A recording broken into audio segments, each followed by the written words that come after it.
तो hello students, कैसे हैं आप लोग। हम आशा करते हैं कि आप सभी स्वस्थ होंगे और पढ़ाई लिखाई कर रहे होंगे। आप सभी का बहुत बहुत ज्यादा वेलकम है। और हम लोग एससी वर्मा की सीरीज पढ़ रहे थे, जो कि हम लोग जानते भी हैं। और एससी वर्मा सीरीज में एक चैप्टर हो गया था अध्याय नंबर 1। उसमें सवाल थे नहीं, प्रैक्टिस थी नहीं, छोटा सा एक टॉपिक था जिसमें सिर्फ हम लोगों ने भौतिकी के इंट्रोडक्शन के बारे में जाना था। आज हम लोगों को करना है अध्याय नंबर 2 स्टार्ट। और देखते हैं, अध्याय नंबर 2 का नाम है मात्रक और विमाएं। बहुत बहुत इंपॉर्टेंट टॉपिक है आपका। और फिजिक्स में जब भी हम लोग कोई नई क्वांटिटी को पढ़ेंगे, उसके मात्रक और विमाएं हम लोगों से पूछेगा। और ये इसके सवाल भी आते हैं, नीट हो चाहे जेई हो चाहे अपना बोर्ड एग्जाम हो। जो भी राशियां हम लोग अपनी पूरी किताब के अंदर पढ़ेंगे, चाहे अपनी 11th की हो, उसकी मात्रक और विमाएं पूछा जाएगा। ठीक है। तो एनसीईआरटी के हिसाब से ये पहला चैप्टर है, लेकिन अपने एससी वर्मा के हिसाब से ये दूसरा चैप्टर है, मात्रक और विमाएं। तो शुरुआत करते हैं इस चैप्टर की। ठीक है। इस चैप्टर के अंदर हम लोग आज क्या क्या डिस्कस करेंगे। इस चैप्टर के अंदर सबसे पहले तो अपन लोग स्टार्ट करेंगे इंट्रोडक्शन। थोड़ा सा जानेंगे कि मात्रक और विमाओं की आखिर आवश्यकता क्यों पड़ी। दूसरी की हम लोग पढ़ेंगे मूल राशियां एवं व्युत्पन्न राशियां भी पढ़ेंगे, क्या क्या होती है मूल राशियां व्युत्पन्न राशियां। फिर पढ़ेंगे एसआई मात्रक, एसआई उपसर्ग यानी प्रीफिक्स, और व्युत्पन्न राशियों के मात्रक भी पढ़ेंगे। और फिर हम लोग पढ़ेंगे सीजीएस पद्धति। सीजीएस पद्धति भी हम लोग क्या करेंगे, पढ़ेंगे। वैसे सीजीएस पद्धति हम लोग आज आज नहीं पढ़ने वाले हैं, सीजीएस पद्धति। ठीक है। सिर्फ इतना तक पढ़ेंगे, व्युत्पन्न राशियों के मात्रक तक। ठीक है। तो शुरुआत करते हैं कहानी की कि आखिर ये कहानी है क्या। तो देखो, बहुत ही इंटरेस्टिंग कहानी है। थोड़ा सा इसका शोकेस देखते हैं। देखो शोकेस क्या देखते हैं, कहना कि बाजार का एक दृश्य देखा। बाजार का एक दृश्य, लोग तरह तरह के सामान खरीद रहे हैं। कोई कह रहा है 50 ग्राम धनिया दे दो, कोई कह रहा है 1 किलोग्राम मिर्च दे दो, कोई कह रहा है 1 लीटर तेल दे दो। अब यहाँ पे देखो, यहाँ 50 ग्राम में ग्राम का मात्रक है। देखो यहाँ 50 ग्राम जो धनिया है, उसमें ग्राम क्या है, ग्राम एक मात्रक है। 50 एक अंक है, जो इस बात को बता रहा है कि एक धनिया 1 ग्राम की 50 गुनी है। अब धनिया क्या है, द्रव्यमान है, जिसको हम लोग किलोग्राम, ग्राम, पाउंड, इन सब चीजों में तौलते हैं। तौलते कि नहीं तौलते हैं। लेकिन यहाँ पे दिक्कत यह है कि आखिर ये चीजें आ क्यों रही हैं। जब हम लोग समय किसी को बोलते, कहते हैं 1 घंटा रुक जाओ, 2 घंटे रुक जाओ, 1 घंटे क्लास चलेगी, 2 घंटे क्लास चलेगी। अपन तापमान देखते हैं कि आज 50 डिग्री तापमान है, आज 60 डिग्री है, आज इतना है, ये इतना है। तो बहुत सारी चीजें सुनते हैं। ये सारी हमारी क्या है, ये सारी हमारी भौतिक राशियां हैं। क्या है, ये सारी हमारी क्या है, भौतिक राशियां हैं। देखो भौतिक राशियां पहले क्या होती हैं समझो। भौतिक राशि का मापन उसी राशि की निश्चित, इसको छोड़ो, पहले ये समझेंगे कि भौतिक राशि आखिर क्या है। भौतिक राशि के बारे में अगर देखें, तो भौतिक राशियां ऐसी राशियां होती हैं जिनका हम लोग क्या कर सकें, मापन कर सकें। सिंपल सी बात है। और ऐसी राशियां जिनका मापन कर सकें, जिनकी सहायता से भौतिक विज्ञान का अध्ययन करें, ऐसी राशियों को कहा जाता है भौतिक राशियां। क्या कहा जाता है, भौतिक राशियां। कहो तो यहाँ पे हम लोग इसको लिख भी सकते हैं। ठीक है। इसको अपन लोग क्या करते हैं, लिखते हैं कि आखिर भौतिक राशियां क्या होती हैं। भौतिक राशियां, ठीक है। देखो भौतिक राशियां, भौतिक राशियां, तो हम लोग लिखेंगे ऐसी राशियां, ऐसी राशियां, राशियां जिनका, जिनका मापन किया जा सके। क्या किया जा सके, मापन किया जा सके, मापन किया जा सके, तथा, तथा जिनकी सहायता से, जिनकी सहायता से भौतिक विज्ञान का अध्ययन किया जाए। भौतिक विज्ञान का अध्ययन, अध्ययन किया जाए, उन्हें, उन्हें भौतिक राशियां कहा जाता है। भौतिक राशियां, भौतिक राशियां कहा जाता है, कहा जाता है। जैसे एग्जाम्पल के तौर पे देख लो, एग्जाम्पल के तौर पे अपना टाइम हो गया, टाइम हो गया यानी समय हो गया, द्रव्यमान यानी अपना मास हो गया, द्रव्यमान हो गया। ये सब क्या है, ये सब हमारी भौतिक राशियां हैं। ऐसी राशियां जिनका मापन किया जा सके तथा जिनकी सहायता से भौतिक विज्ञान का किया जा सके अध्ययन किया जा सके, उन्हें हम लोग भौतिक राशियां कहते हैं। ठीक है, तो भौतिक राशियों में किसी को दिक्कत होनी नहीं चाहिए, एकदम इजी टर्म था हम लोगों का। अब आगे बढ़ते हैं, देख रहे हैं कि भौतिक राशियों का मापन, भौतिक राशियों का मापन, भौतिक राशि का मापन आखिर कैसे होता है समझो। भौतिक राशि का मापन उसी राशि की एक निश्चित मात्रा को मानक मानकर तुलना करके किया जाता है, और उस मानक मानी गई मात्रा का क्या कर देते हैं, नामकरण कर देते हैं। जैसे समझना, हम लोग द्रव्यमान का मापन कर रहे हैं, किसका मापन कर रहे हैं, द्रव्यमान का। हम लोग कर रहे हैं द्रव्यमान का मापन, समझो द्रव्यमान। द्रव्यमान में अपन ने क्या किया, अब द्रव्यमान क्या होता है, वजन। कोई एक मान लो पत्थर ले लिए, क्या ले लिए, द्रव्यमान का ही एक हिस्सा ले लिए। कह रहे भौतिक राशि का मापन करते समय उसी राशि की एक निश्चित मात्रा ले लेते हैं। मान लो हमने द्रव्यमान के लिए एक पत्थर ले लिया, द्रव्यमान का वो तो भी छोटी सी मात्रा है द्रव्यमान की, उस पत्थर को क्या कर लिया, मानक मान लिया। मानक का मतलब स्टैंडर्ड मान लिए। अब जब भी नापेंगे उसी मानक से, उसी मात्रा से क्या करेंगे, तुलना करके नापेंगे। अब जैसे मान लो पहले 1 किलोग्राम, 2 किलोग्राम, 3 किलोग्राम के पटखरे ना होते होंगे, तो लोग पत्थरों से नापते थे कि भाई इस पत्थर के बराबर हम चीज देंगे, ये इतने रुपए की है, इसे दुगनी लेनी है तो 2 गुना रुपए दो, 3 गुनी लेनी है तो 3 गुना रुपए दो। इस तरह से अगर द्रव्यमान नापना है तो द्रव्यमान की एक निश्चित मात्रा लिए, अब जब भी मापन किया जाएगा उसी द्रव्यमान से क्या करके किया जाएगा, तुलना करके, बार बार तुलना करके किया जाएगा। उस मानक का एक नाम दे दिए, मान लो हम लोगों ने द्रव्यमान की छोटी सी मात्रा दी, उसका नाम दे दिए किलोग्राम। क्या दे दिए, किलोग्राम। दुनिया किलोग्राम जान रही है कि इतने द्रव्यमान को हम लोग किलोग्राम कहते हैं। तो मापन होता कैसे है, उसी राशि, जिस राशि का मापन करना है उसी राशि की एक छोटी सी मात्रा ले लिए, और उस छोटी सी मात्रा को स्टैंडर्ड मान लिए, मानक मान लिए। अब जब भी मापन होगा उसी मानक से क्या करेंगे, तुलना करेंगे, या तो उसका 1 गुना, या तो उसका 2 गुना, या तो उसका 3 गुना। और अगर करना है और अच्छा करना है, उसी मानक मानी गई मात्रा का एक नाम दे देंगे। क्या दे देंगे, नाम दे देंगे। तो कोई इसमें दिक्कत होनी अपन को नहीं चाहिए। और इसके बाद अपन बढ़ते हैं आगे, भौतिक राशियों का प्रदर्शन। अब देखो, जहां भी भौतिक राशि लिखी होगी कुछ इस तरह की लिखी होगी, x बराबर NU। जहां पे x क्या है, भौतिक राशि, x क्या है, भौतिक राशि, भौतिक राशि। n क्या है, n हमारा एक मैथमेटिकल वैल्यू है, जिसको अपन बोल सकते हैं आंकिक मान है। क्या है, आंकिक मान, यानी मैथमेटिकल वैल्यू। यू क्या है, यूनिट यानी मात्रक, मात्रक। जैसे समझो, जैसे हम लोग खरीदने के लिए गए आलू, वो मार्केट से खरीदे 1 किलोग्राम आलू, तो देखो यहाँ पे जो एक है वो क्या है, एन है, और जो यू है वो क्या है, किलोग्राम है, यानी किलोग्राम मात्रक है। एक क्या है हमारा, एक क्या है, मैथमेटिकल वैल्यू। 2 किलोग्राम, 3 किलोग्राम, 1 घंटा, 2 घंटा, 1 मिनट, 3 मिनट। देखो 1 मिनट, एक तो हमारा मैथमेटिकल वैल्यू है, मिनट क्या है, हमारा मात्रक है। तो जहां भी भौतिक राशि देखने को मिलेगी तुम्हें x बराबर NU की फॉर्म की देखने को मिलेगी, यानी ये हो गया हमारा भौतिक राशि का प्रदर्शन। कोई दिक्कत इसमें, कोई दिक्कत नहीं होनी चाहिए। भौतिक राशियां दो प्रकार की होती हैं, एक होता है हमारा मूल राशियां। क्या होता है, मूल राशियां। एक होता है हमारा व्युत्पन्न राशियां, ये सब जानते हैं हम लोग। मूल राशियां क्या होती है, व्युत्पन्न राशियां क्या होती हैं, समझो। मूल राशियां स्वतंत्र होती हैं, मूल राशियां किसी से मिलकर नहीं बनी होती है, इसलिए वो स्वतंत्र होती हैं, अपने आप में परिपूर्ण होती हैं। लेकिन जो व्युत्पन्न राशियां होती हैं वो मूल राशियों से मिलकर बनी होती हैं। देखो लिखा भी है, मूल राशियां क्या होती हैं, स्वतंत्र होती हैं, और लेकिन व्युत्पन्न राशियां क्या होती हैं, मूल राशियों से मिलकर बनी होती हैं। अब कोई चीज किसी से मिलकर बनी है तो वो स्वतंत्र नहीं होगी, वो परतंत्र होगी। किसका परतंत्र होगी, जिससे वो मिलकर बनी होती हैं।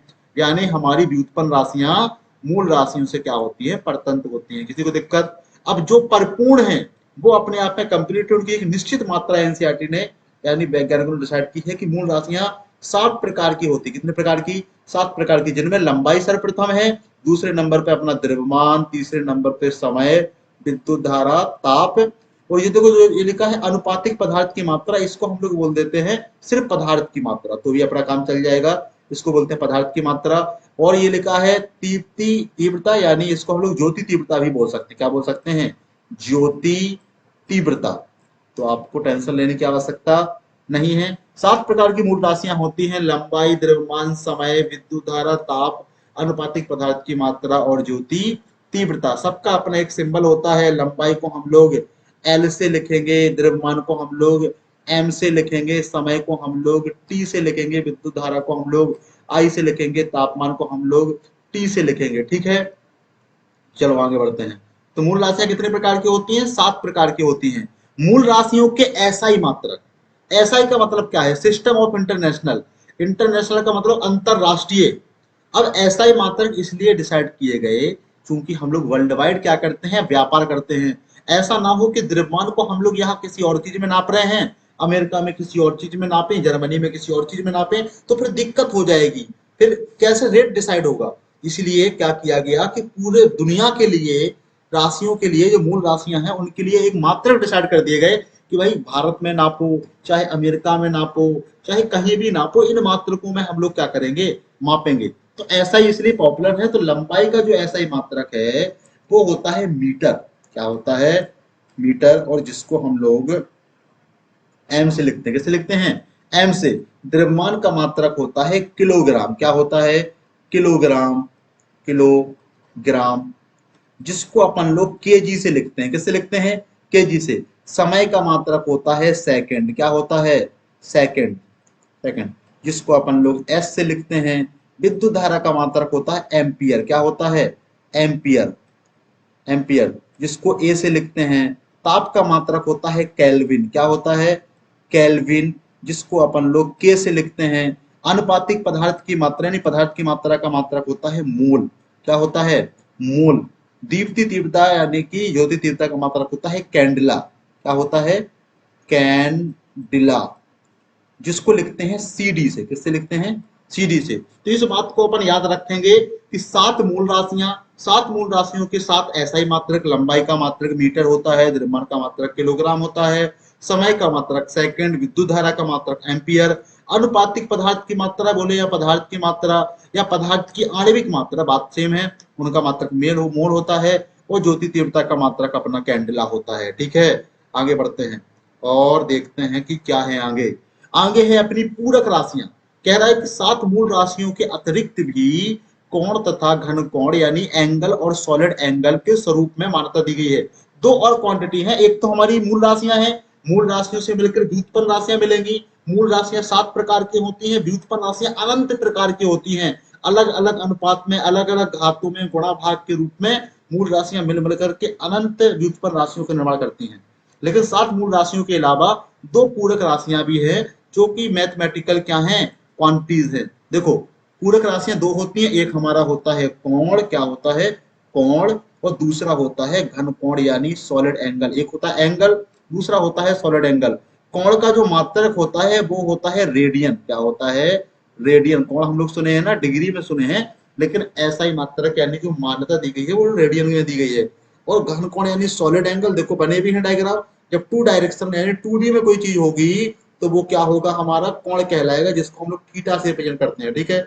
और घन कोण यानी सॉलिड एंगल 3D में होगा। किसमें होगा? 3D में, जिसका मात्रक होता है स्टेरेडियन। तो पूरक राशियां कोण और घन कोण, और पूरक मात्रक रेडियन और स्टेरेडियन। कोण का मात्रक रेडियन और घन कोण का मात्रक क्या होता है? स्टेरेडियन होता है। किसी को दिक्कत इसमें नहीं होनी चाहिए दिक्कत। ऐसा ही उपसर्ग वेरी वेरी इंपॉर्टेंट है। ऐसा ही उपसर्ग आखिर क्या है समझो।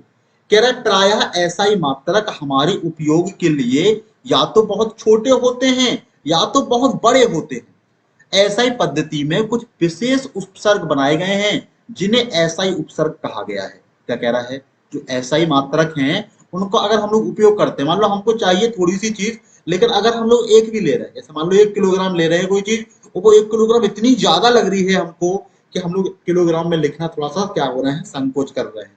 इसीलिए उनके लिए कुछ उपसर्ग बनाए गए जो कि क्या करते हैं? उसको दिखाते हैं, छोटा या बड़ा कर देते हैं। ठीक है। जैसे समझो, जैसे हमारे छोटे मात्रकों के लिए हम लोग यूज करेंगे फेमटो। क्या करेंगे? फेमटो यूज करेंगे, पी को यूज करेंगे, नैनो यूज करेंगे, माइक्रो करेंगे, मिली करेंगे, सेंटी करेंगे। अब ये आखिर है क्या? जैसे मान लो अगर कहीं पे लिखा है 1 फेमटोमीटर, क्या लिखा है? 1 फेमटो का देखो रिप्रेजेंटेशन एफ से दिखाते हैं। कहीं पे लिखा है 1 फेमटोमीटर, इसका मतलब है कि वो बोल रहा है कि 10 की घात -15 मीटर लिखा है। फेमटो का मतलब क्या होता है? -15। तो कहानी समझो, 1 फेमटोमीटर बराबर वैल्यू क्या होती है? 10 की घात -15। अब मीटर के लिए ही नहीं, किसी भी चीज के लिए बोल दिया 1 फेमटो किलोग्राम। क्या बोल दिया, 1 फेम्टो किलोग्राम। तो 1 फेम्टो किलोग्राम बराबर क्या हो जाएगा, 10⁻⁻15 किलोग्राम। वो किसी भी चीज के लिए होता है, सिर्फ एसआई के लिए नहीं। मान लो ग्राम में कह दिया, बोल दिया 1 फेम्टोग्राम बराबर 10⁻⁻15 ग्राम, कोई दिक्कत? यानी फेम्टो का मतलब ही होता है 10⁻⁻15। ये किसी भी मात्रक के लिए आ सकता है। पीको, पीको को पी से रिप्रेजेंट करते हैं, जिसका मतलब होता है 10⁻⁻12, 10⁻⁻12। कहीं पे लिखा है 1 पीकोमीटर, क्या लिखा है, 1 पीकोमीटर, उसको ऐसे लिख सकते हैं 10⁻⁻12 मीटर। नैनो, नैनो का मतलब होता है 10⁻⁻9, ठीक है। माइक्रो, माइक्रो का सिंबल ऐसे होता है म्यू, ठीक है। माइक्रो का मतलब होता है 10⁻⁻6, कितना होता है, 10⁻⁻6। और मिली, जैसे हम लोग कहते हैं मिलीमीटर, 10⁻⁻3, ठीक है। और सेंटी स्पेशल ज्यादातर किसके लिए आता है, दूरियों के लिए आता है, जिसका मतलब होता है 10⁻⁻2।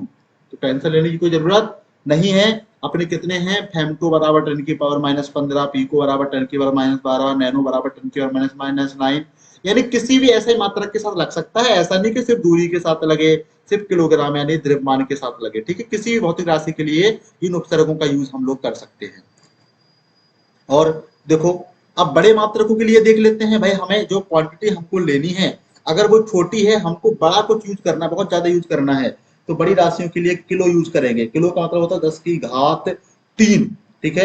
यानी कहीं पे लिखा है 1 किलोग्राम, ठीक है, इसका मतलब होता है 10⁻3 ग्राम, 10⁻3 ग्राम। किलो, किलो आ गया ना। अब ये अलग बात है कि किलोग्राम ही हमारा ऐसा ही मात्रक है द्रव्यमान का, ये अलग बात है। लेकिन किलो क्या है, एक उपसर्ग है। मेगा, 10⁻6, 10⁻6, ठीक है। यानी कहीं पे लिखा है 1 मेगाग्राम, क्या लिखा है, 1 मेगाग्राम। और देखो कैपिटल से, ये तो स्मॉल के है, किलो के लिए सिर्फ स्मॉल है, बाकी ये कैपिटल एम है, ठीक है। 1 मेगाग्राम बराबर हो जाएगा 10⁻6 ग्राम, क्या हो जाएगा, 10⁻6 ग्राम। और गीगा, देखो गीगा को हम लोग देखते हैं कैपिटल जी से, किससे देखते हैं, कैपिटल जी से। और गीगा का मतलब होता है 10⁻9, ठीक है। जैसे कहीं पे लिखा है 1 गीगाग्राम, देखो 1 गीगाग्राम बराबर होगा 10⁻9 ग्राम, कोई दिक्कत इसमें? और ये सारे मात्रों के लिए उपसर्ग है। टेरा, टेरा का मतलब होता है 12, 10⁻12 ग्राम, कितना हो जाएगा, 10⁻12। यानी यानी 1 टेरा ग्राम बराबर हो जाएगा 10⁻12। तो ये बड़े मात्रकों के लिए यूज होगा, किसके लिए यूज होगा, बड़े मात्रकों के लिए यूज होगा।